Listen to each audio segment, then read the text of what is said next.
Is going on, everybody? Welcome back to the Burnout Brighter podcast. This is episode 91. My name's Matt, and I'll be your host for this evening's events. As always, I'm joined by my wonderful co-host, Destiny.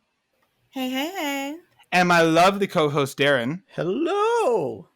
And this week, we are very, very excited to welcome back our first third-time appearance by any guest ever. So thank you so much again, Black Witch, for joining us once again. Hi, Black Witch. Hi.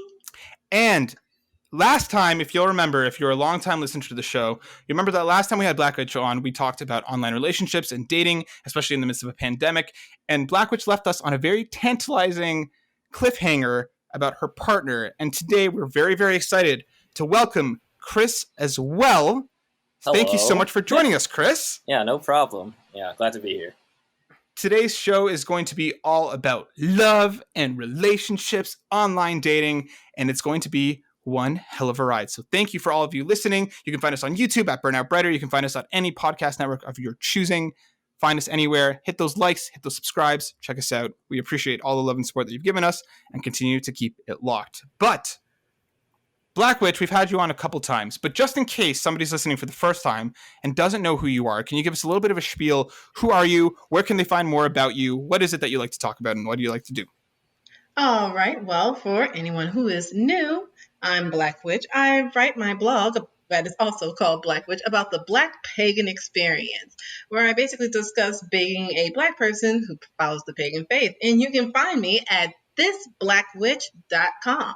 But also on any social media under This Black Witch. I'm on Tumblr, Instagram, and the Facebook fan page. I'm probably missing something else, but and Twitter. There we go.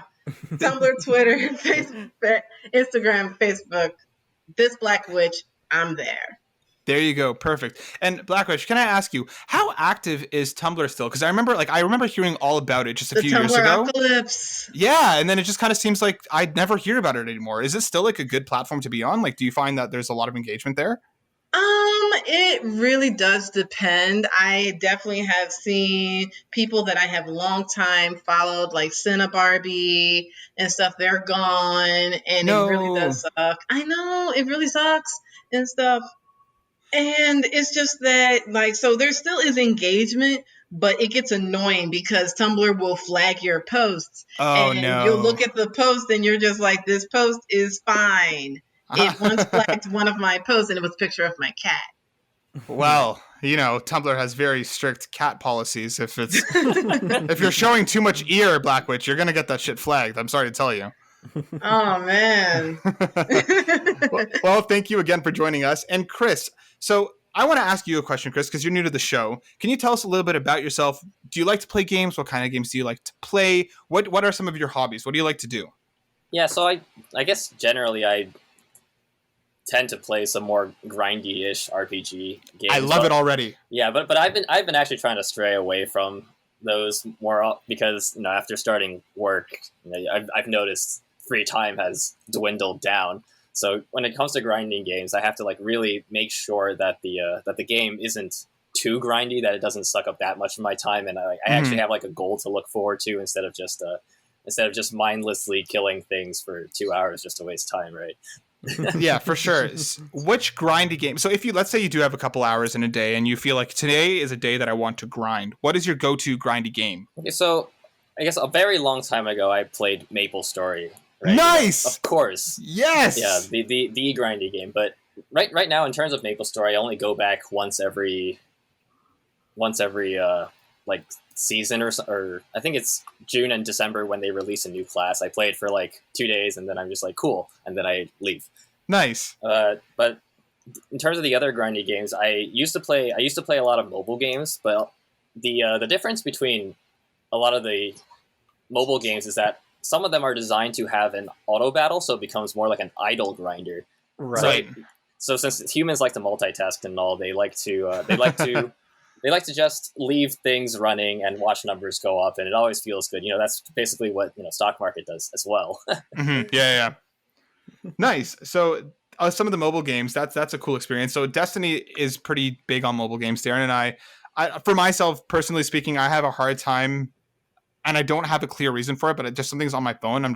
I lose attention very, very quickly, but I'm glad to hear that some of those games have grabbed you and kind of held on to you. Chris, I'm going to ask you one more question before you move on to our random questions. Whenever we have a new guest on the show, because our show is always kind of skewed toward video games and mental health, I wanted to ask you about a game that matters to you. So basically any game that you feel may have gotten you through a crappy part of your life, or a game that resonated with you in some way, shape, or form. It doesn't have to be a very deep, reason, but just a game that kind of had a lasting impression on you for one reason or another. Can you tell me about a game that kind of hit that way for you? All right, recently it's been Omori. Omori, like, by the nature of the game, I'm not allowed to talk about it too much because it's one of those games where the getting spoiled is actually really bad, and you really want to experience it blind. Okay. But Omori has caused like a lot of emotions for everybody who has played it. The art style looks super cool. Destiny. This looks like a very Destiny game. Yeah, it's. I haven't seen it yet. I think I've heard of it.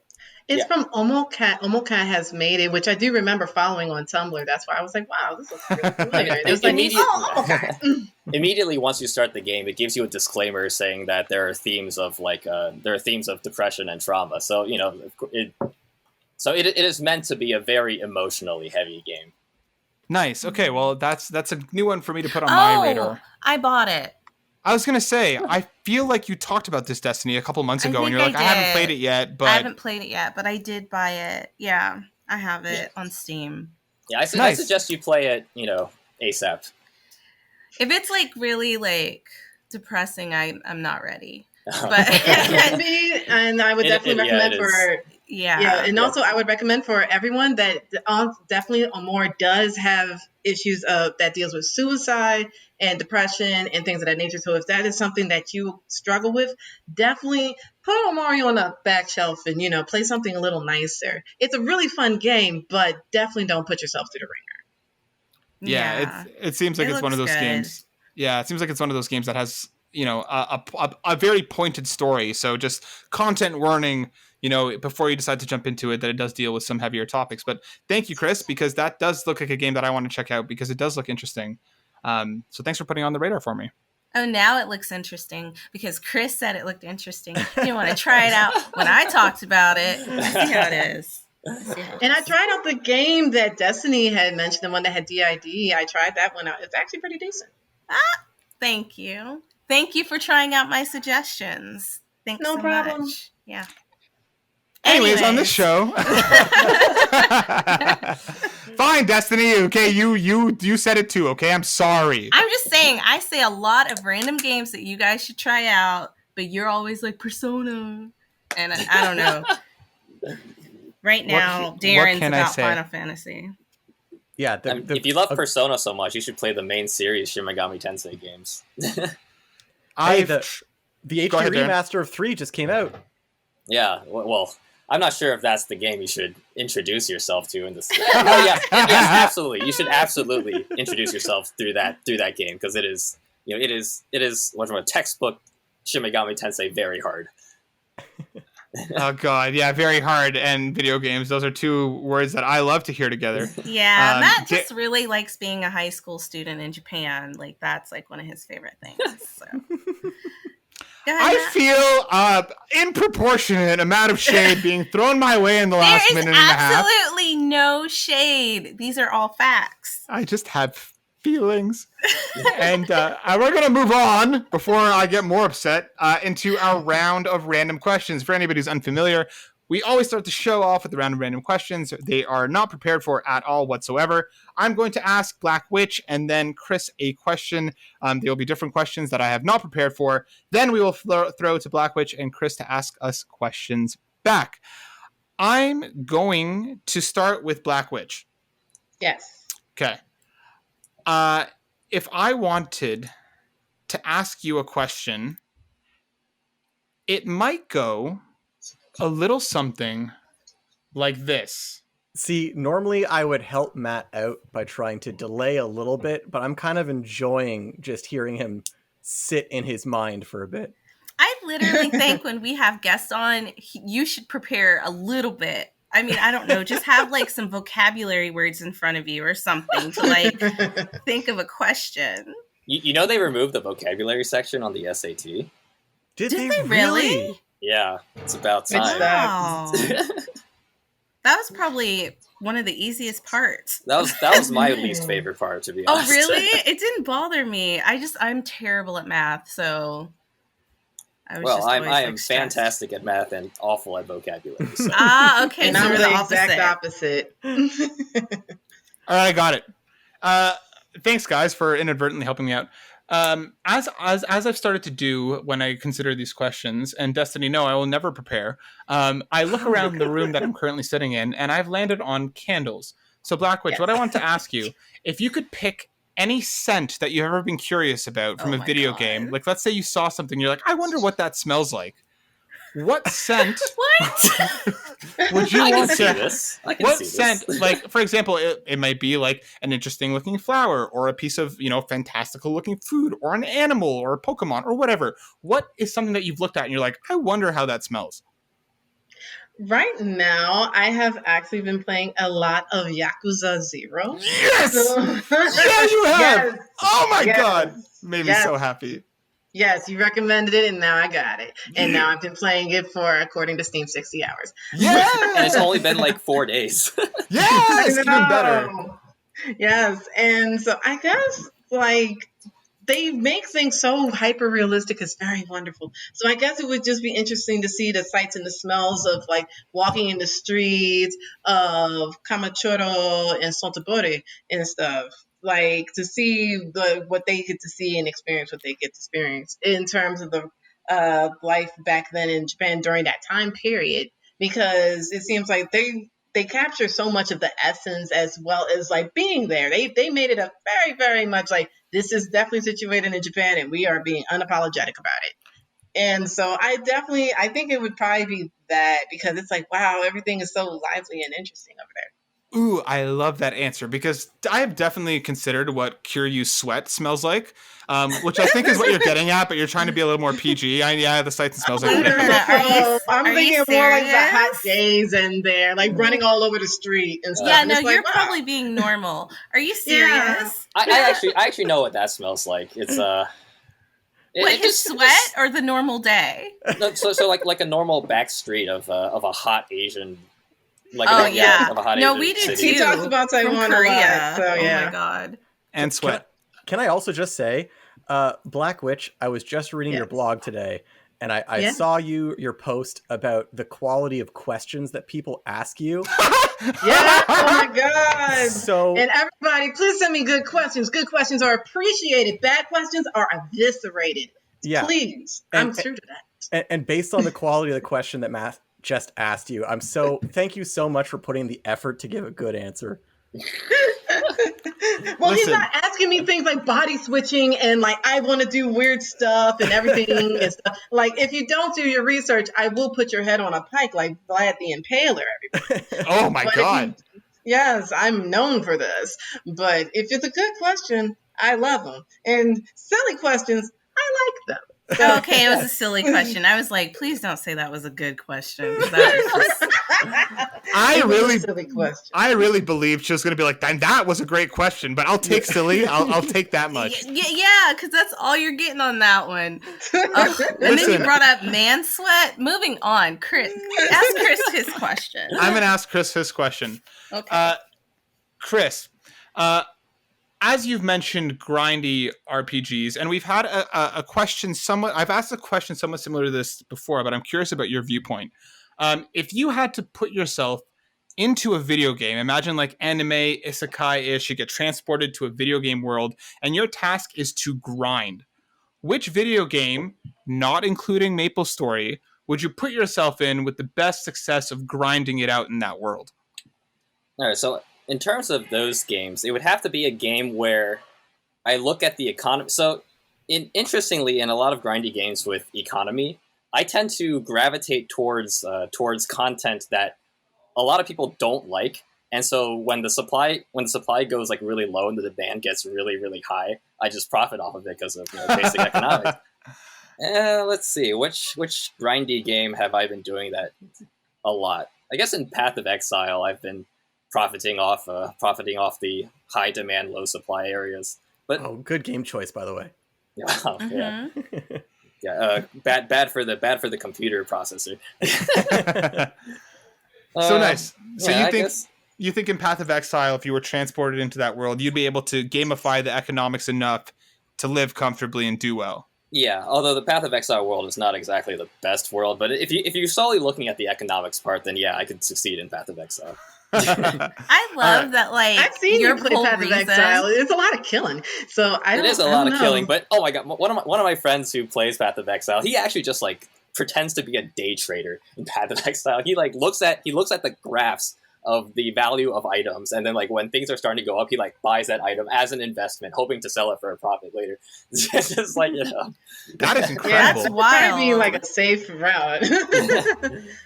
No, but nice. I love the fact that like your whole reasoning is to like make money off of people. I never thought about that. Yeah. I mean, you play video games to like for wish fulfillment, right? So I guess, you know, he was never really going to be good at stock market day trading. So instead, he just becomes a day trader in Path of Exile. I love it.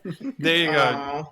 Yeah, I mean, you know how like recently when Elon just tweets something and then for some reason Wall Street just explodes. Oh my god! Yeah, similarly, please shut up. Similarly in Path of Exile, we're waiting for him to like become Batman. That's it. That's all. We're gonna say about him. That's it. That's all we're gonna say about him.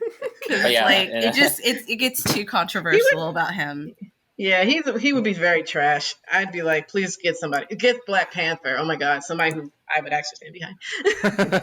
But in Path of Exile, once one streamer just like once a streamer puts out a video, just everything in that video just explodes in price. You know, so there you go. Okay. So you would need like a tethered connection to the real world to some super successful streamer and be like, listen, hook me up, talk about this in your video, and I'm gonna make some money. I mean, if you could tell Elon Musk to like just tweet about anything and then just like that, I'm pretty sure that's like super illegal. But you know, honestly, I would just, given how I have such weird technologies background in technology and stuff, I would be very happy to just never wind up ever having to run into that guy. Otherwise, I would sit here and go, wow, I envy every person you have never met.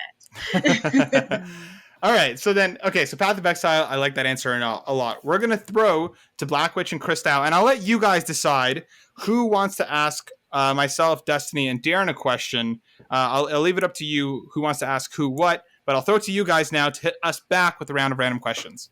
I have a question. All right, who do you want to start with? Can I ask all three of you? Yeah, it can be all three of us. Yeah. So sometimes I like looking on like a database to see which fictional characters share my birthday. And then so have any of you guys looked at characters that share your birthday and then suddenly for that reason alone like that character a lot better? Like in a game? Any fictional character. So it could be a game, it could be an anime, or it could be, you know, some other fictional character. Yeah. I've never done that. Is someone just looking it up right now? I'm doing it literally right now. I'll start because I have done this before. I haven't done it with video game characters, but I have done it with celebrities. And one of my favorite shows for the longest time was Agents of S.H.I.E.L.D. And I found out that Clark Gregg, the guy who plays Agent Coulson, shares my birthday. And I didn't need more reasons to love him, but now I'm like, I feel like a kinship connection with him. Yeah. So things like that. Yeah. No, I've never done that. I haven't, but now as I very quickly try and look, oh my god, how many people are in February? There's going to be like a ton. According to BuzzFeed, Gabrielle Solis from Desperate Housewives shares my birthday. That gives me no opinion either way. Yeah, I've never watched Matt totally that show. idolizes her, obviously. Meanwhile, I hope you don't mind, you know, because basically people can backtrack to find out what your birthday is now. I'm not that worried about it. Yeah, I mean, that makes sense that you would like share her birthday with the whole man sweat thing that you brought up earlier. Because I was very confused, but I was like, well, if he idolizes like a woman, like this is all coming full circle now. So is she known for her love of man sweat? I mean, she's known for her love of men, so I'm assuming that she's okay with man sweat too. I don't like this question anymore. Now I got myself a hole with this one. Yeah, I really did. I'm trying to see who else shares my birthday, and this is more difficult than I thought it was going to be. Just look up like famous people, or go to Google and type in game characters birthday and put your birthday in. At least for Japanese media, it's a lot easier to find them because I guess it's kind of culture to to be able to relate to your favorite character by birthday, your favorite food, your blood type, or Oh yeah, I was about to say, what about your blood type? Yeah. That's easier. Mm-hmm. Jennifer Aniston shares my birthday, so that's a thing. It's a lot of women who share your birthday. This is making so much sense now. Same with Dansby Swanson, who evidently is a baseball player, and that's about all the information I have. You have The only fictional character birthday I know of is like Harry Potter, and that's literally it. I know that I share my birthday with Thurgood Marshall, which that's the only one I care about. So That's cool. That's cool. That's cool. I share the same birthday, hometown, and a lot of life experiences with Thurgood Marshall. Nearly became a lawyer because of it. Wow. I'm not familiar with that. Who is that? Thurgood Marshall is actually he's actually the first Black Supreme Justice on the Supreme Court. I thought you watched the movie, Matt. Like, we talked about this. Oh, which one? God. When we were talking about, God, I can't think now. Put on the spot. What's his name? Chadwick Boseman. The one who played Black Panther? Yeah. Black Panther has played Thurgood Marshall. Yeah, so, like, one of you watched the movie, I thought. I watched 42. That's the movie I watched. Okay, never mind. Because I thought I brought that up. Maybe. But Black Witch. So Chris, thank you for your question. Black Witch, do you also have a question for us, or do you want to just let Chris's question be the stopping point for random questions? I'll leave it to you. The question I would have. Okay. Yes. Dang, you weren't even excited about Chris asking a question. Now I need you to show the same. No, you weren't like, yes. Blake, I'm sorry, Chris. We were excited for your question. I started researching right away. That's why. I want to hear it. Go ahead, Black Witch. My question is, why the hell are you both back in America away from South Korea, which has way better numbers of surviving the pandemic? Because that's not the did you guys only want to be in The Walking Dead that badly? Well, there are a lot of reasons for not staying in Korea other than the pandemic. I wanted to leave before the pandemic hit, actually. So I was just tired of it. Sure. I had been there for a little over 5 years, and I never wanted to like settle down there. So it was just time to move away. But my plan was not to move back to the US. I was going to move to Europe, but because of the pandemic, the borders closed. So I had to come back to the US. Yeah. For myself, I'm back in Canada. I'm not American. Canadian. Oh, yes. Yeah. Don't say it like that. I mean, no shade. A little top hat. Yeah, a little top hat. He was like, I'm not American. For myself, I could have stayed there much longer, but for my partner and I, we want to have kids in the next little while, and just the education system over in Korea. Korea does a lot of good, but the education system is just not one of the things that does well. It's really not. It's really not. So I just didn't want to raise a child in that environment. So that kind of is what brought us back. But there's a lot to love there, and I sure encourage anybody who wants to go check out the country. It's beautiful to go do your thing. But for Destiny and I, it was time to move on to other things. And I just want to say really quickly that, like, even though, like, Matt's like, if you want to go, it's a beautiful country, but you definitely it's a different experience for somebody who is white and male compared to someone who is black and female or just a black male. Like, it's totally different, the experience. So just be aware of that, or any person of color, be aware of that, because one of my friends actually did visit South Korea, and she is black, female, and overweight, and she wound up dealing with anti-blackness, sexism, and fat phobia. Yeah, and the worst part is like because she can't understand the language and stuff. So there's definitely when she came back, she had as good of a time as she tried. But she definitely, when she came back, she told me stories where I was like, oh, yeah, I wish I was there because I can speak the language as well as curse in the language. And so it's like, yeah, this is what happened. This is why it happened. And yeah, they were jerks about that. So she, she's more of the woo K-pop fan type. So that unfortunately I get that. But don't go over there. Yeah, please do not go over there because you're a massive K-pop fan. Yeah, K-drama don't fan. do that. Please do not do that. Don't do that. Seriously, guys. Please definitely research on the culture, the country. It's a country with people in it. Exactly. Like every country on this planet. Yes. Learn what you're going to get yourself into and stuff, but also definitely know that not everybody's going to be awesome and amazing. Yeah, not everybody wants to be the happy virus, unfortunately. Exactly. Some people are worse than the coronavirus. Yep. All right, let's keep this train rolling. So let's talk about what's new, what we've been up to lately. Chris, I'll throw to you first. Can you tell us a little bit what's new? What have you been playing lately? What have you been watching lately? What's been going on in the life of Chris? What have I been playing lately? So I've tried out I've been trying out some new game called Ninth Dawn the Third. It's just like designed for completionist grinders, I guess.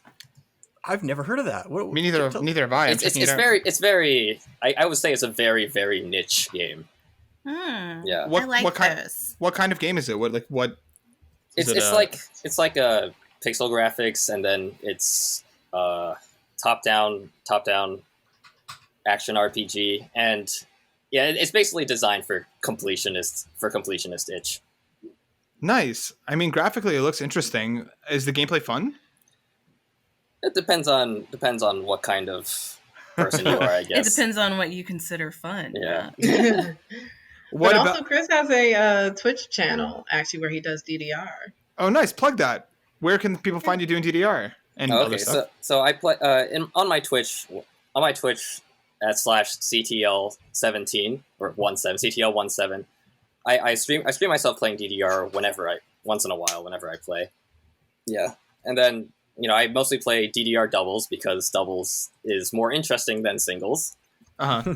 Yeah, and I recently had a recital 2 Fridays ago where I revealed that I'm able to play DDR and violin at the same time. Oh my god! Holy crap! How? So yeah, and it's on my YouTube channel at CTL. I think it's just CTL, and then you can see the VOD over there. That sounds cool as hell. Oh my god. Darren and I got very, very into DDR when we were younger. Yeah, when DDR was very popular, right? Yeah. Like 2001 or something. Yeah, that probably would have been around that time. But being able to play violin and DDR at the same time, good lord, that's impressive. Yeah. Nice. Well, that's awesome. And how would you recommend Ninth Dawn the Third? Is that a game that, are you enjoying it? Is it scratching that itch? It has ups and downs. It definitely scratches that itch, but only for a little while. I guess it depends on how much of a completionist you like being. Nice. All right. Well, that's a new game for myself to check out. Darren, you're very much a completionist. It's also couch co-opable. So. Oh. I just like making numbers go up. Okay. Yes. Like, okay. There's something nice about a number increasing. To the point, I mean, that's why I play like Cookie Clicker and idle games and stuff. It's just my god, freaking it's instinctual. Just have you seen that Excel game in quotation mark where you just like plug in a bunch of formulas and then you just watch it gradually increase? I've heard jokes. I have not dived into it myself. I've seen the memes about it though. Oh my god. Also, I want to say that I'm definitely going to be checking out your stream because it was like a dream of mine to be able to be like play doubles on the highest difficulty. I'm like, I got to get some tips from this guy now. Oh yeah, I'm almost there. I can play 18. 19 is the highest difficulty, but I can pass most 18s at this point. But the 19th is just like pretend you're like walking upstairs, and then the 17 to 18 is just like a 1 foot step, which is kind of big. But then the 18 to 19 is like a 6 foot step. Oh my god. Jeez, yeah, that sounds like a sharp difficulty spike. But yeah, everybody go check out Chris's stuff because that sounds like a really, really interesting stream to watch. And that video of doing violin and DDR sounds super cool. Blackwitch, what about yourself? What's been going on lately? What's new? Right now, I have been actually just managing this Baltimore spring, which feels like a Baltimore summer. But definitely, It's Baltimore. What can I say? But also, like, I have been, like, besides just simply playing Yakuza 0 and stuff, I have been working on my orchids and stuff. Yay, being pagan. Of course, I love my orchids and my flowers and my plants. But definitely, I've been growing my roses and my orchids, and I've been 3D printing special planters for my orchids because since they're epiphytics, that means they're air plants, meaning they do not grow in the ground. They grow on the side of trees and things of that nature because they need air to grow in instead of soil. Soil would literally kill them. That's so interesting. And oh yes, it's more an orchid is kind of hard to take care of because more things kill it than keeps it alive. And so I actually had just recently designed a brand new orchid planter using virtual reality since I do VR. And so basically I designed it in virtual reality, port my design from virtual reality into my 3D printing and spit out something that hopefully is decent. And then I have very pretty orchids that smell like chocolate and roses that smell like candy. That's so use awesome. of technology, like Jesus. Using VR, using like 3D printing, because I saw the planter. I thought it was really cool, like the way that you let air get through. Is that why you've designed it the way it is? It's like a bunch of tubes that are connected. Yes, exactly. It is exactly why. Because the orchid needs as much air as possible to breathe. And also because the roots breathe the same way that the leaves and the stalk and the stems do. If I wound up putting it in something that was a normal planter that you would put in, say, like roses and daisies, it would actually die because it would suffocate. Right. So that's why I definitely had the design that I have for it, where it looks like bars surrounding it and things of that nature. It looks really pretty. Like I didn't know it had a practical use. It just looked really pretty to look at. Thank you. I always try to make sure my stuff looks nice so no one goes, wow, that's a nice word. But definitely, it's designed also so that I don't have to water it every single day because it pulls moisture from the air. But if I don't have a very humid apartment, because I, the human, am not a very big fan of humidity, and my 3D printer is not a big fan of humidity and stuff, that it grows in media that helps it just keeps the moisture close to the roots where it needs it, but doesn't suffocate the roots at all. So that way I can have tons and tons of pretty flowers. And I have also been trying to defend my orchid from my cat because my cat wants to eat my orchid. The age-old battle. Yes, and also right now my cat is actually sleeping on orchid mix because she is that dedicated to eating my plant.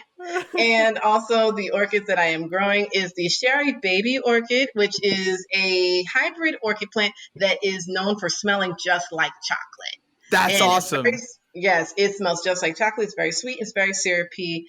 But also, I plan on getting a second orchid, which would be a similar orchid to the Cherry Baby, called the Oncidium Twinkle. And part of that is actually because it is known as the Christmas orchid in Taiwan, which my boyfriend is Taiwanese American. So I thought it was a very cute thing to have.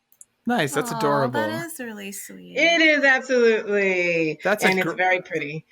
That's a great way to spend your time. Gardening is something that's so interesting for me, and I like looking at things from afar, but it's just something that I have a hard time with, but I'm super glad you're enjoying it because it sounds awesome. And especially the chocolate flower sounds like such a cool way to kind of develop your plants and stuff. So good on you. That's awesome.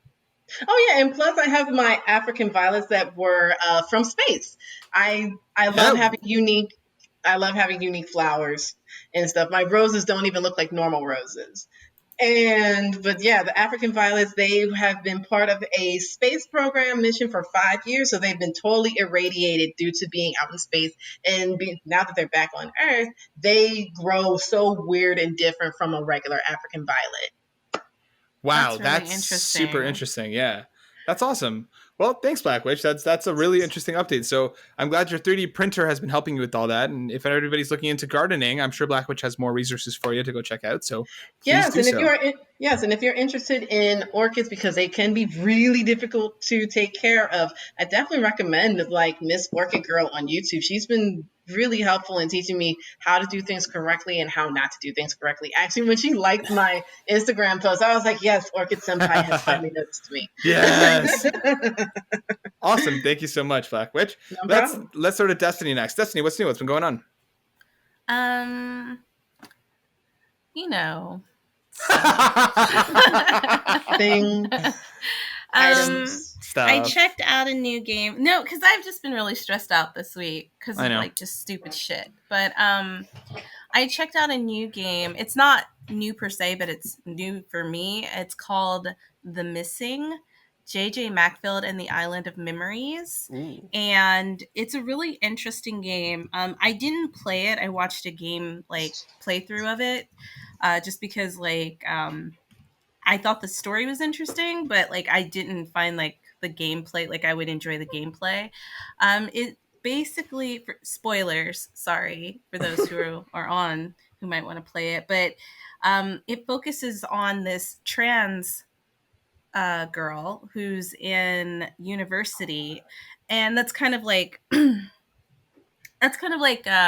guess the twist, like you don't realize it, but like it builds up her story through text messages that she's having with her mother and with her friends, and it kind of all comes to a head.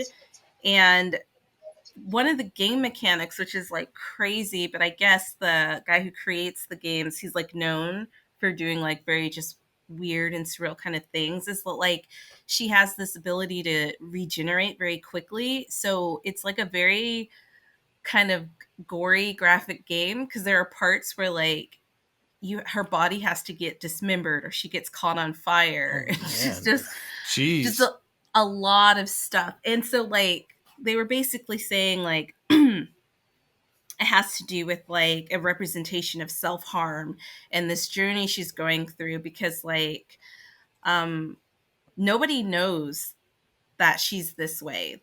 And people find out as you play the game, like through the, like I said, through the text messages, you find out that people start to find out that she's not really this person.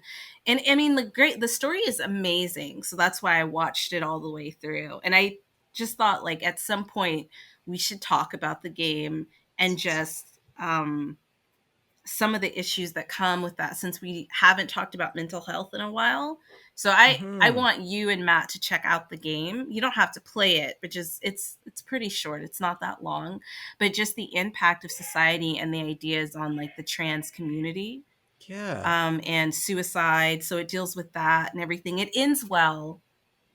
But I'll have to check it out. That sounds really, really interesting. And that does sound like something we should discuss. Yeah, and also June is next month, which is Pride Month. Yeah, so that might be a good topic to have. Yeah, it was just a really, really good game. Like the story was really good.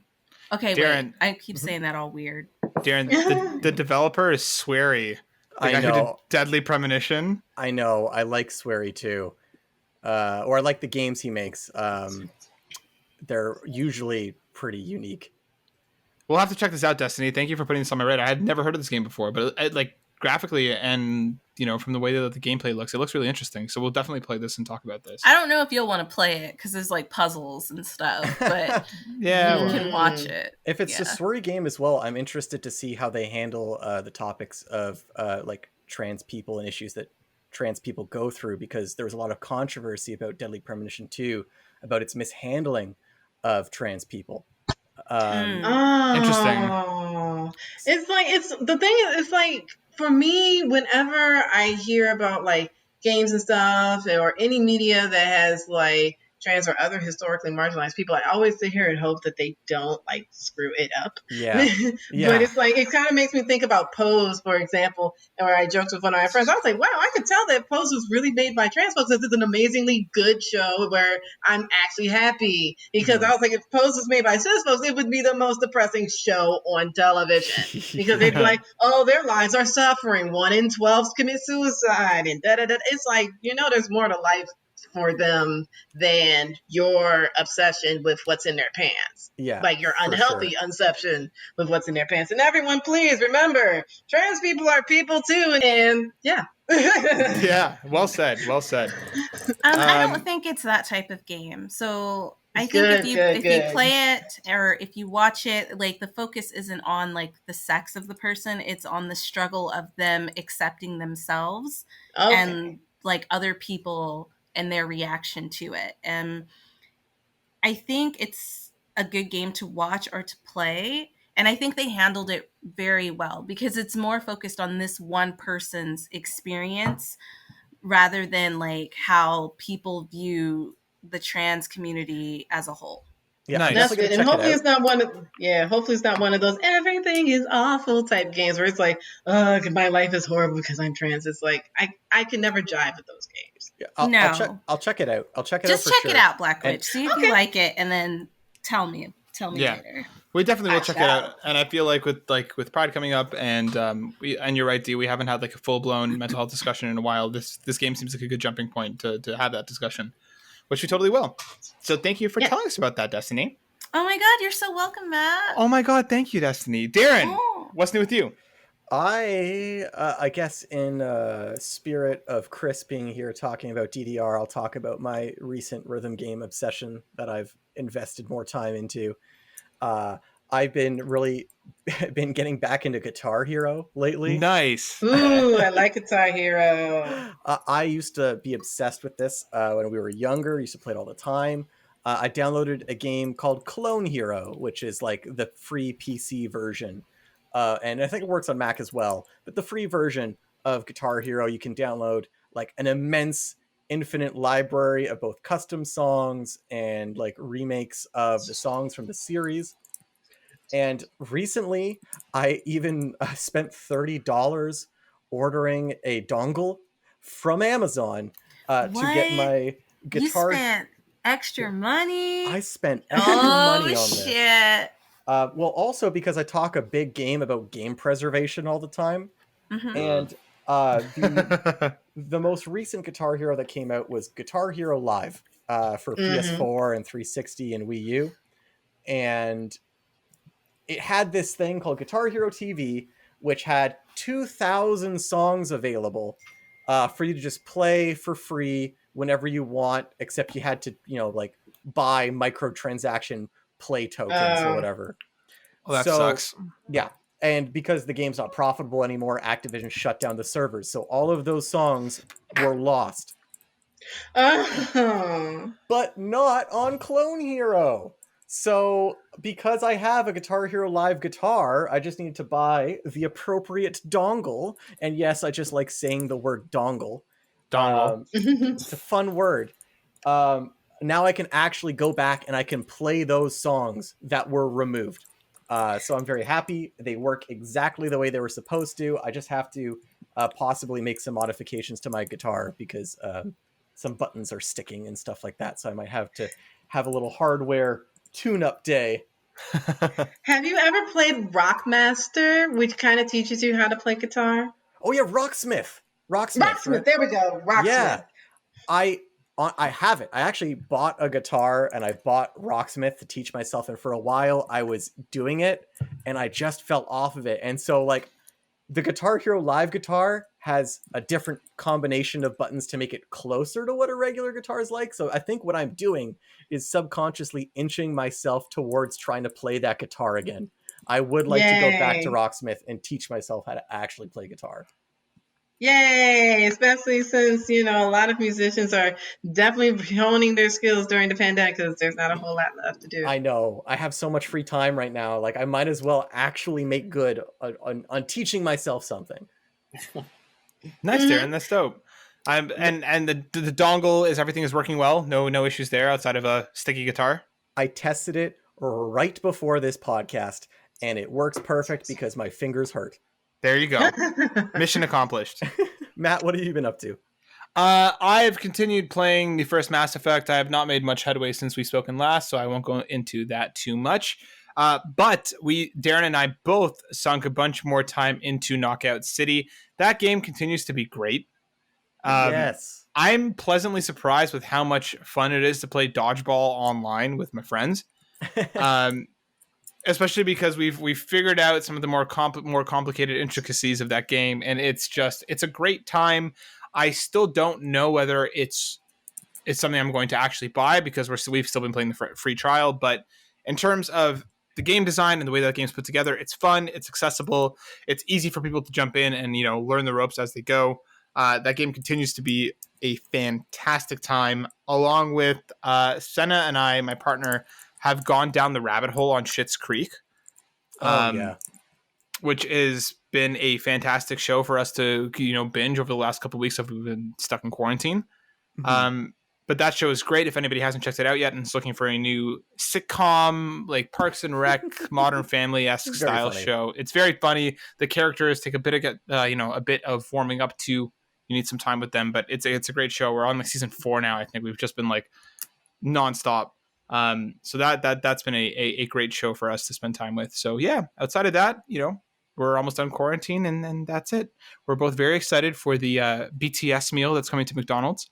Biding our time. But outside of that, things have been all right. But let's move along into our main topic. In Destiny, I'm going to throw to you to give our main topic a bit of a spiel along with, introducing our first round of questions for Black Witch and Chris. So Destiny, what are we talking about today? Well, we're just picking up on basically like catching up on the latest episode of Chris and Black Witch and their lovely romantic love story. That's so good. I've been waiting for this season to come out, and I was just like, man, I can't fucking wait. The last episode was she had to go meet his parents. So it was like a whole like meet the parents thing. And I was just like, man, what's going to happen? Because they're both from like different racial backgrounds. And even though this is America, like there's just all kinds of crap going on. So, Chris, are you ready? Sure. Lovely. What initially attracted you to Black Witch? All right. So, as you already might have known, we met on Coffee Meets Bagel. Mm-hmm. And initially, when I looked at her profile, I saw it was, the answers were like very thorough. Because a lot of the times when you go on Coffee Meets Bagel and then you see like someone just writes like one-liner answers, and I was like, well, this person probably isn't very serious about it. And then, but yeah, but other than that, like the fact that she was pretty big into technology things and in VR and liked to play games was all a huge plus. Ah, all right. And Black Witch, same question to you. What initially attracted you to him? First, I want to say I think it's really interesting that like you weren't like I saw her picture and I thought she was beautiful. Not to say that you didn't think that. Not to say that you didn't think that. But like on these dating apps, that's usually why people stop, right? They're like, oh, I like what I see. So I think it's really interesting that like you're like after I read her profile, I was like, yeah, this seems like somebody I would really like to get to know. I mean, the pictures are also, almost never what people actually look like in most of the time. Anyway. Excuse me, all of my pictures are what I look like, so whatever. But yeah, go ahead, Black Witch. Tell me what initially attracted you to Chris. For me, I actually do remember him talking about his technology, his background in like video games. I like the fact that he likes video games, but actually it was partly his pictures because a picture could say 1,000 words. And I saw that he had the snapshot of him playing DDR and violin at the same time. And I was like, okay, this person is interesting. And so pretty much, I saw that and the fact that he did wushu. I do Wing Chun. I've been practicing Wing Chun Kung Fu for 10 plus years. And so I tend to work better with dating other martial artists. But pretty much it's just that, but also I just liked how on his profile, he seemed very sweet and sincere. Usually on for like guys I have seen, and I'm demisexual / ace, so dating can be a little tough for me. And not only that, but I prefer to do the approaching. So I have met a lot of guys. I have seen a lot of guys' profiles where it seems like they are serial killers and they are not that good at hiding I it. feel that. I will look at somebody's picture and I'll be like, he gonna murder me in my sleep next. I'm serious. Y'all think I'm kidding. But okay. I still remember the one person who I swear looked like Idris Elba's cousin, and I was like, yay! And then I read his profile and I was like, no! Yeah. And he's the person I will always think about to remind me to always read the terms and conditions and the fine print.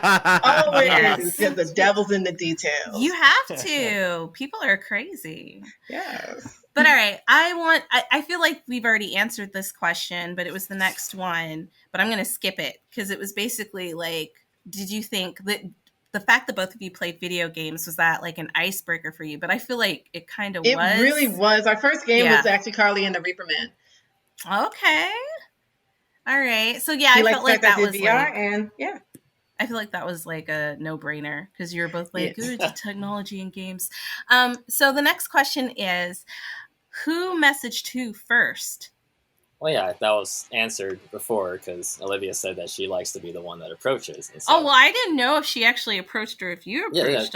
She was the one who messaged first. Yeah. Oh, go Olivia! I'm true to form, everybody. I'm so proud of you. I never approach. I'm on Bumble, and Bumble is like you have to. The girl has to approach. And I never do. God, Bumble's good. I never do. I'm just like.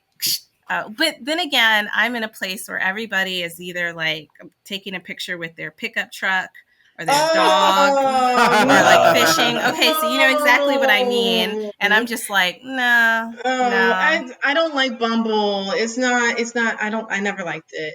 But for me, yes, I'm very true to form, don't sweat the technique, y'all.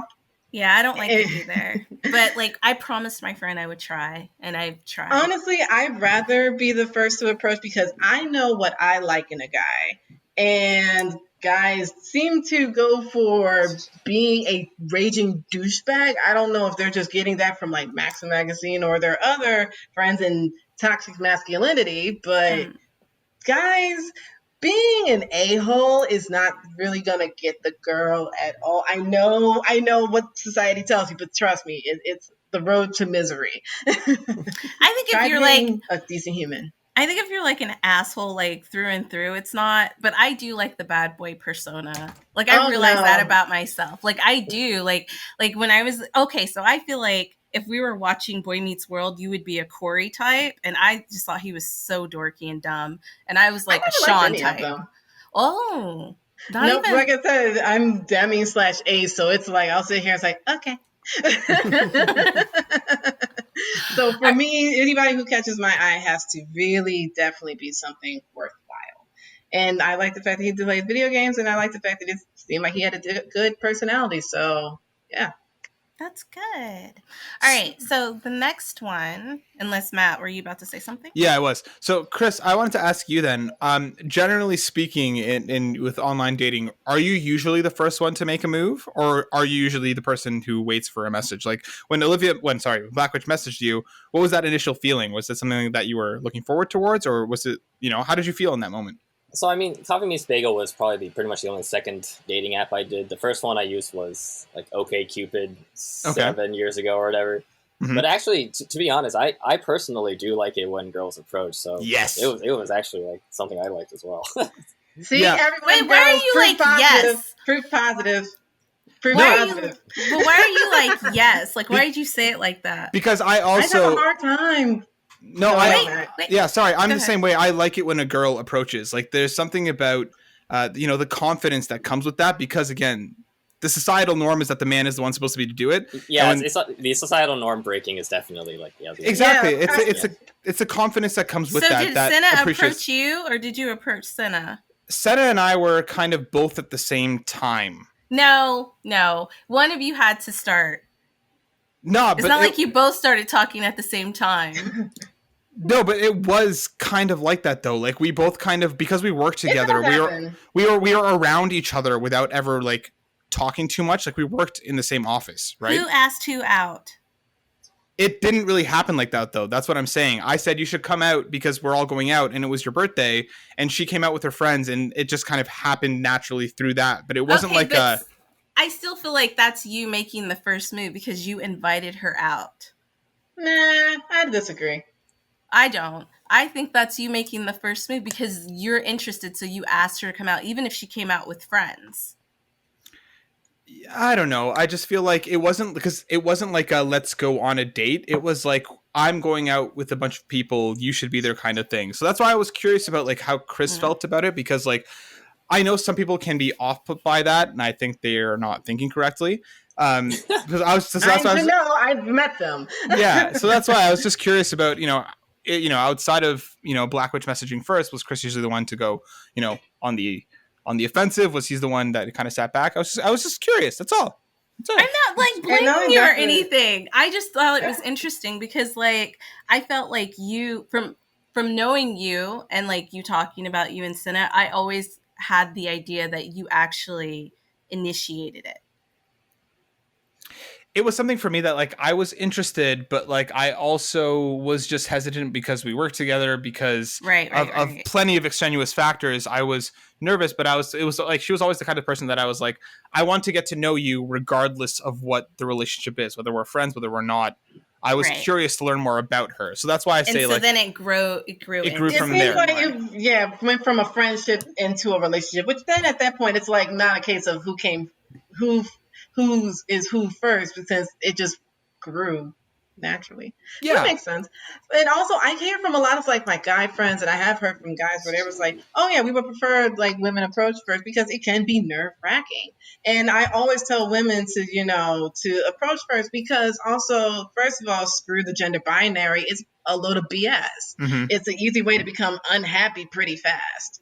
And if you know what you want, you know what you want, you know what you like. So why not just get it? You don't just sit there and just at a store and go, dang, I really, really like this thing. I hope the store will just give it to me, will read my mind and give it to me. That is exactly what I do, Black Witch. I go into stores and I'm like, damn, like that looks really good. Hopefully they'll just give it to me. And sometimes they give out free samples at Costco, and I feel that I am satisfied. But no, I totally get what you guys are saying. You can't do that at like a Maserati car dealership where you just stare at it long enough. They're just going to sit there and say, who's going to call the security? That's when sugar daddies come into play, but that's a whole nother whole nother topic.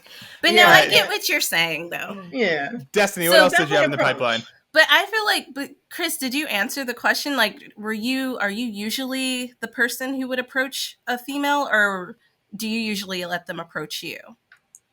I guess I don't know. I think I usually was the approacher, yeah, because just because it's just the norm. Way most most girls are just don't anyway. I get it. Yeah. All right. So the next question was, and I think you kind of already answered it, Chris. Like you said, you used OkCupid like several years prior to using Coffee and Bagel. Mm-hmm. How long had you been on? How long had you? I feel like that's not the right wording. How long have you been using, or had you been using Coffee and Bagel before you met Olivia? And same question for you. I think for me it was less than a week of Coffee Meets Bagel. Dang, son. Oh, wow. That's cray. Okay. Olivia, how about you? I can actually attest to that because I was trying out a premium trial thingy because I do not want to pay money and stuff. But Coffee Meets Bagel lets you see like how long somebody had been on the app and stuff. And his was very, very, very, very, very, very brand new and stuff. And so, I mean, I just was like, okay, let me just see what happens. But I've been on the Coffee Meets Bagel for years, eons, and stuff. I remember like talking with the developers of Coffee Meets Bagel back in 2016. So that's how long I've been on there. That's a long ass time. You were talking with the developers of it. Dang. Okay. All right. Like I wasn't one of the people who beta tested. It's just that I was just sitting here. It's okay. It's okay if you were, girl. It's okay. All right. So my next question is, would you suggest this type of dating for other people? Because I feel like you both got very lucky in finding each other. And Chris, you got hella lucky because you were like, I was only on there for like a week. Yeah, you know what I mean? I definitely think I got super lucky, sure. So, like, putting luck aside, Chris, would you suggest Coffee Meets Bagel for other people who are like looking to find love or just, connect with others? Yeah, at least when, the pandemic is still going, I would recommend. It's better than nothing if you're actually still looking for it, It's not like you can go out to anywhere to well, I guess it's starting to the restrictions are starting to lighten up, but it's still kind of dangerous here and there. Yeah, it's still dangerous. Yeah. So some people are throwing that caution to the wind. Yeah. I am not one of them. Yeah, everyone remember, hand, space. Please don't get infected. Mm-hmm. Yeah. So what about you, Black Witch? Because you said you had been on there, with the developers and stuff. So. Would you suggest it for people? I would suggest it. For my personality type, I'm very introverted usually.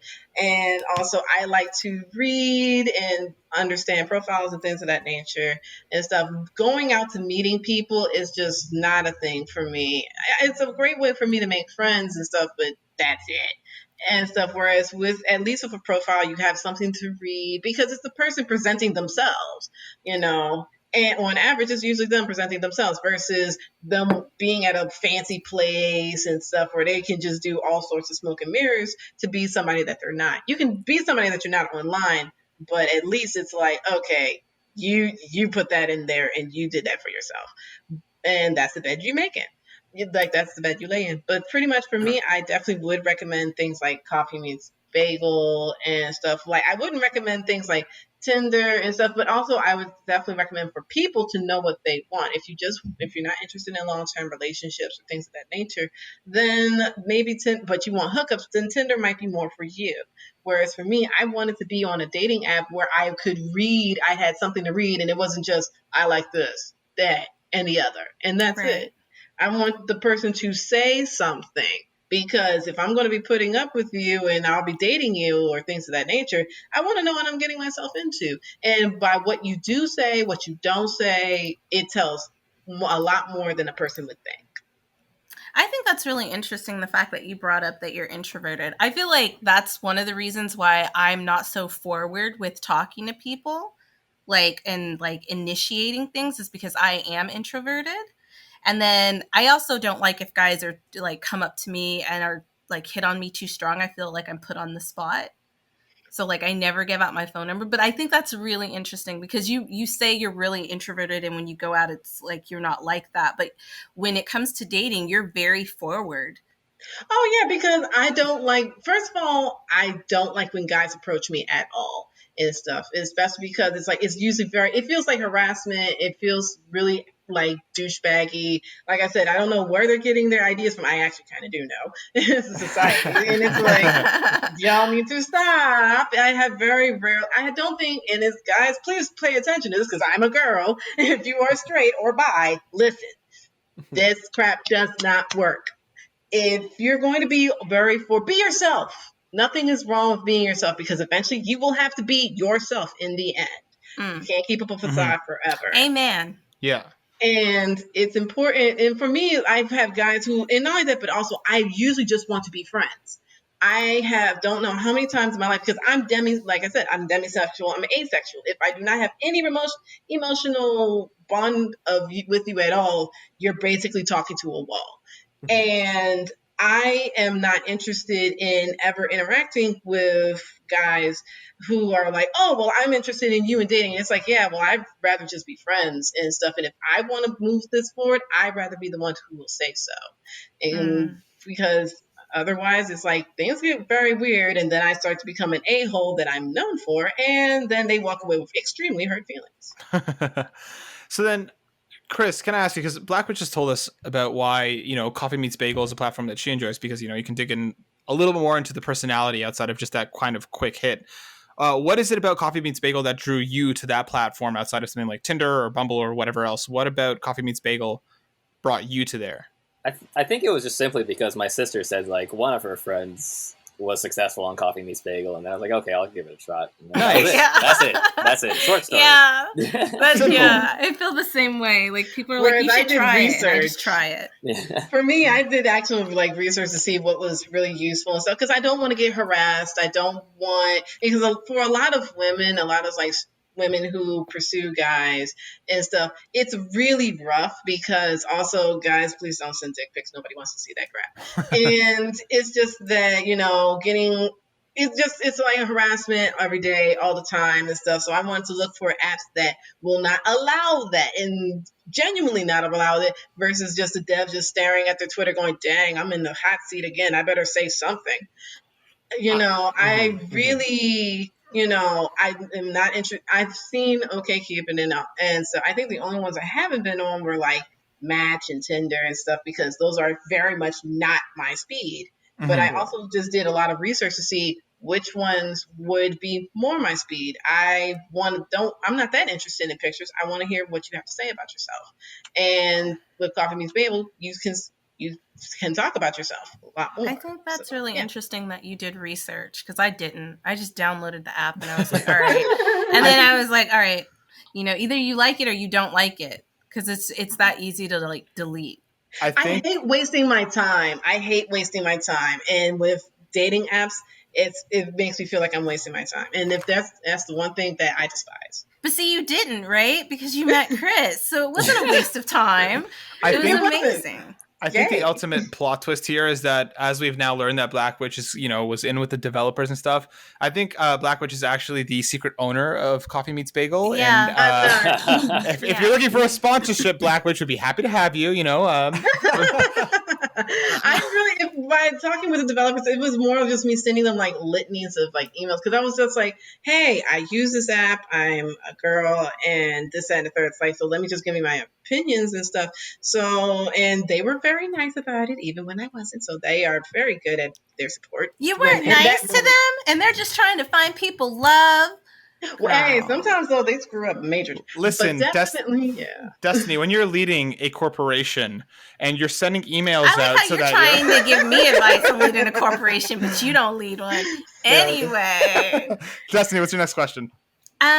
This I actually didn't put this one on here for you guys. And if you feel uncomfortable, shut your mouth. And if you that was Darren. Oh no. Okay.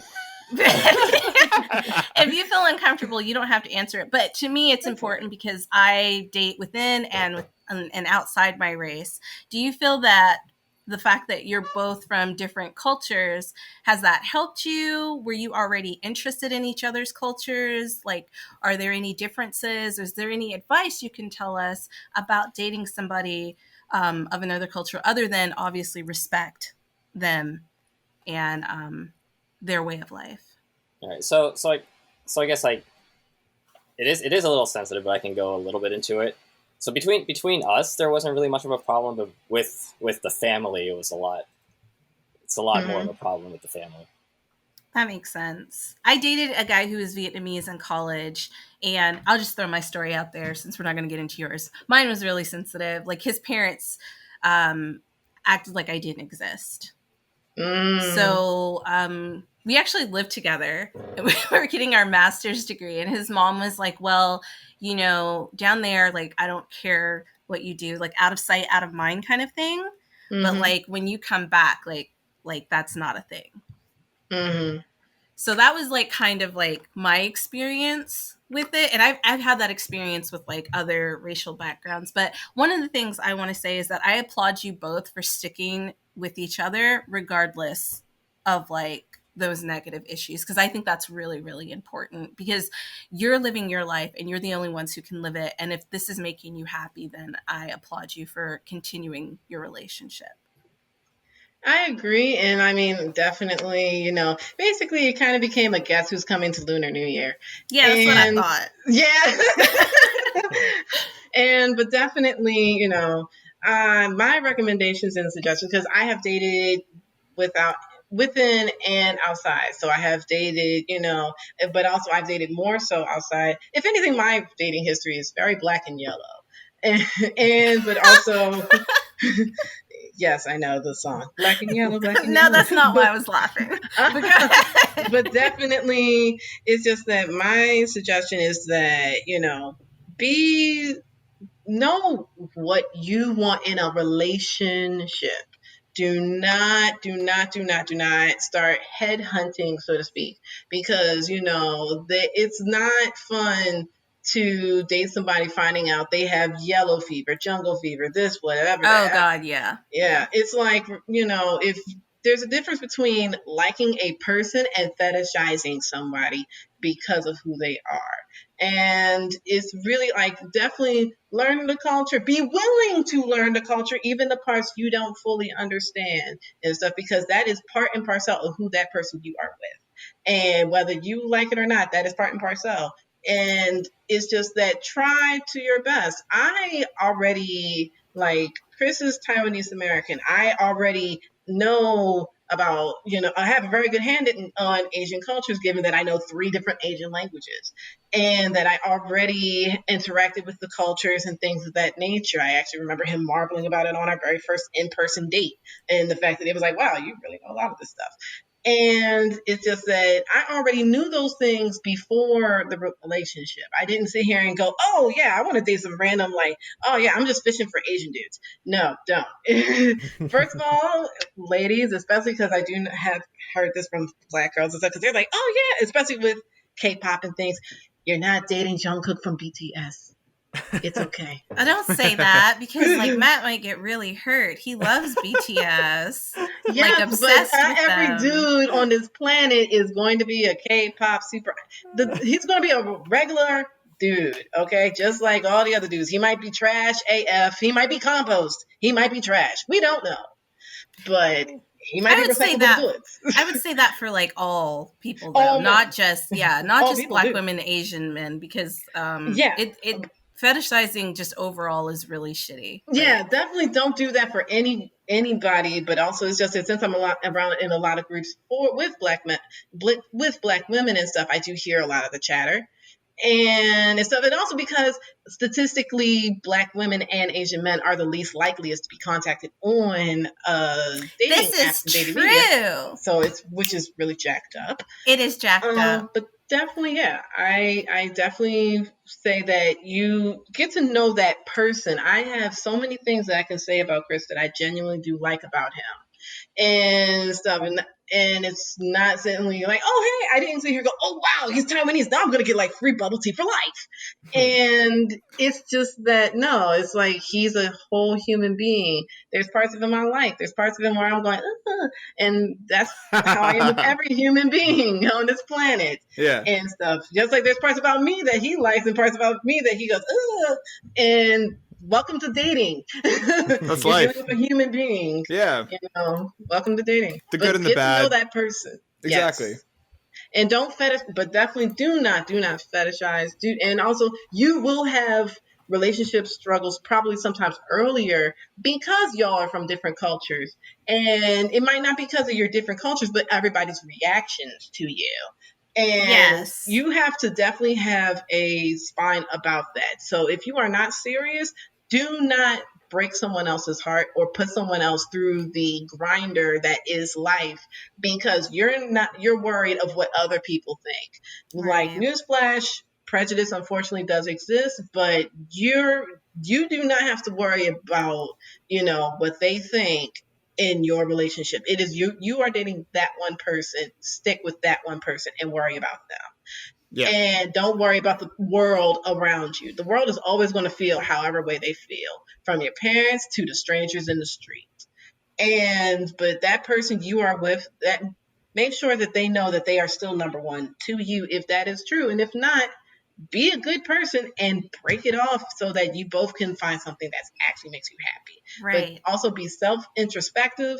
And sometimes there can be cultural mishaps that maybe you might have picked up a negative cultural connotation from that person's culture you never knew and stuff. Definitely know how to say I'm sorry, and definitely know how to have heart-to-heart conversations. Yeah, because I think what you're saying. Go ahead, Matt. Go ahead. Okay.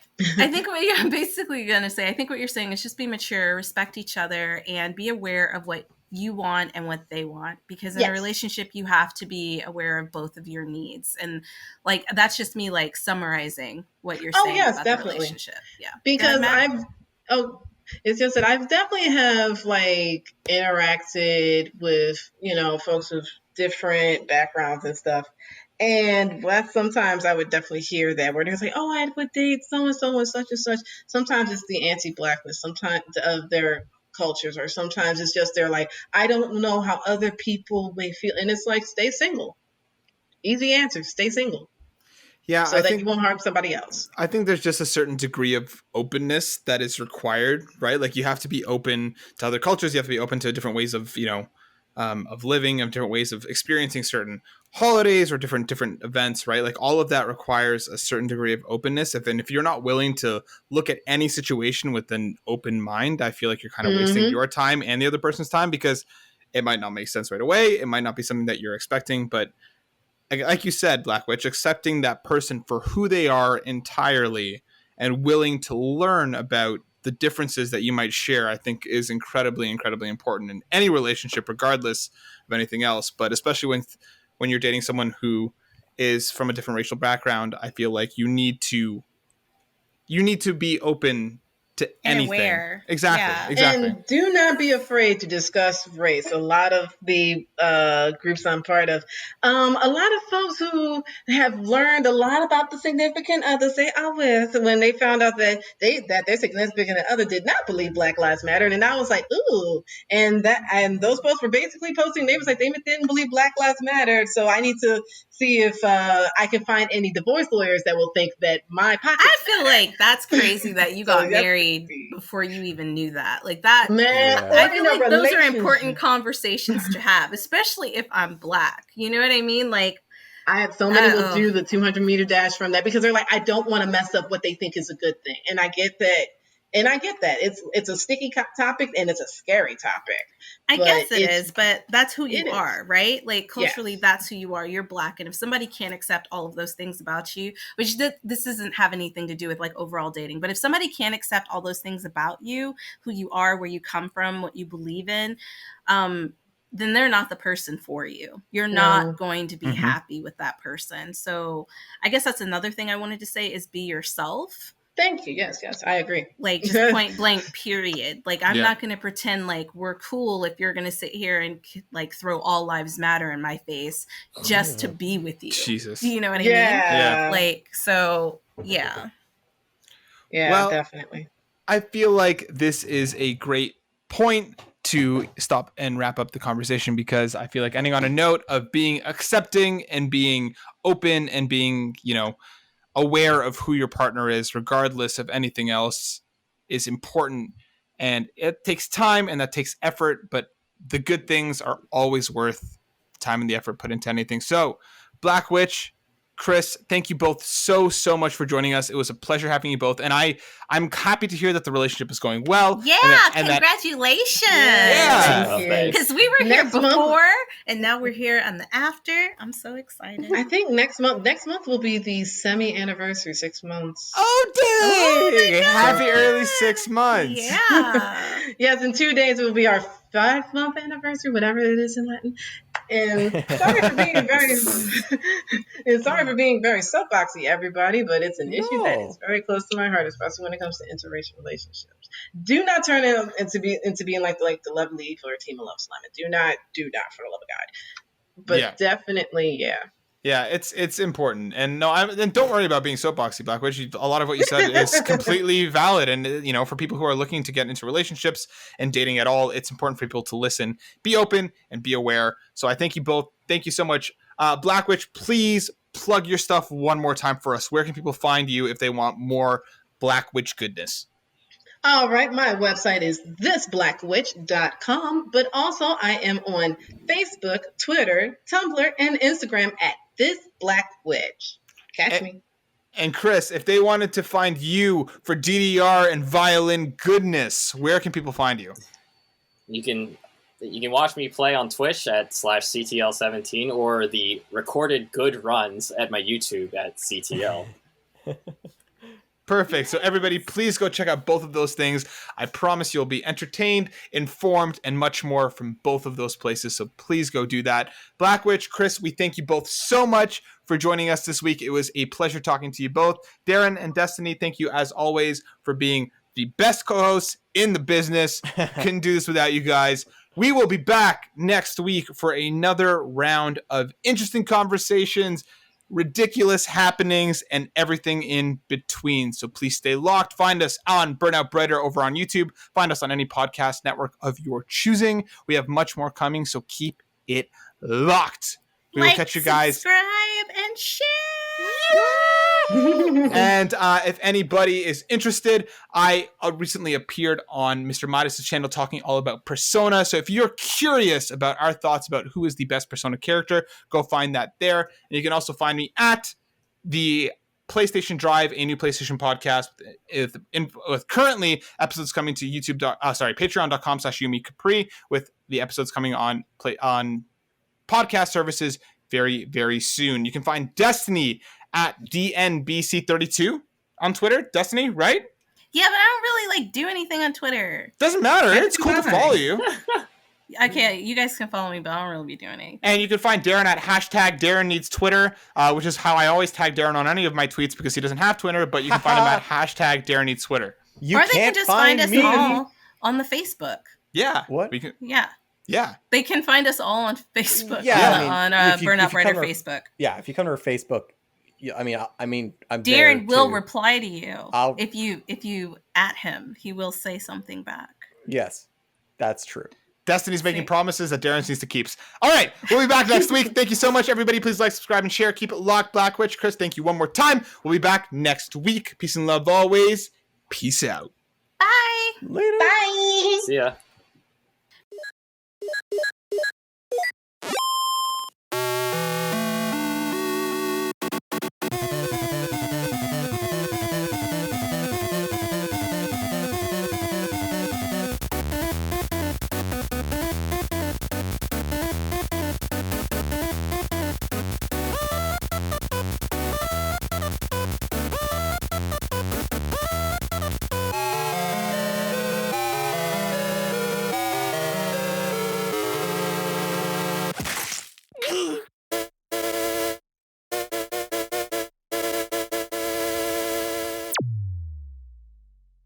Yeah, Matt just really likes being a high school student in Japan. That's one of his favorite things. So